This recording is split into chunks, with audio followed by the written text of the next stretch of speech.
The Great War had ended, but peace came with a price that bled Germany dry.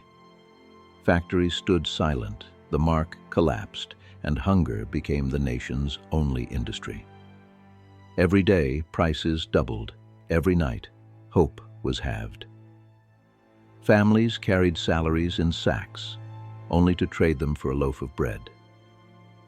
The Treaty of Versailles demanded reparations that chained the German economy to an impossible debt. Inflation turned currency into dust. Pride turned to anger. Out of this chaos rose the first question that would haunt a century. Can a nation be rebuilt through illusion? In cafes once filled with laughter, silence took its seat.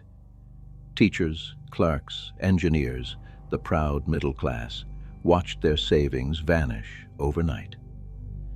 The currency that once built homes could now buy only a meal. Wealth became fiction, survival became arithmetic. Out of despair, extremist voices found ears willing to listen. The soil of poverty grew fertile for demagogues who promised order. When a nation loses its bread, it hungers for belief. In the back rooms of Munich, small groups whispered of rebirth. They spoke not of compassion, but of control, of unity through obedience.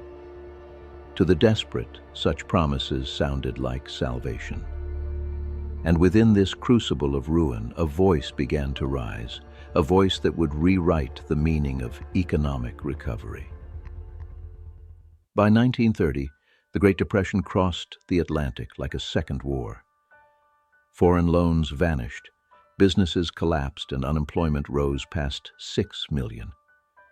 The Republic was dying not from bullets, but from bankruptcy. The world looked away, but one man watched, calculating, a former soldier with no fortune, no education, but a talent for rage. In 1933, Adolf Hitler became Chancellor of Germany. He did not promise freedom. He promised work. Factories would breathe again, he said.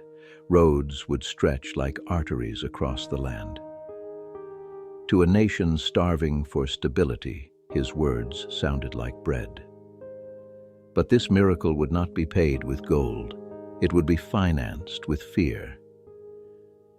The man who turned debt into devotion was about to perform the greatest illusion in economic history.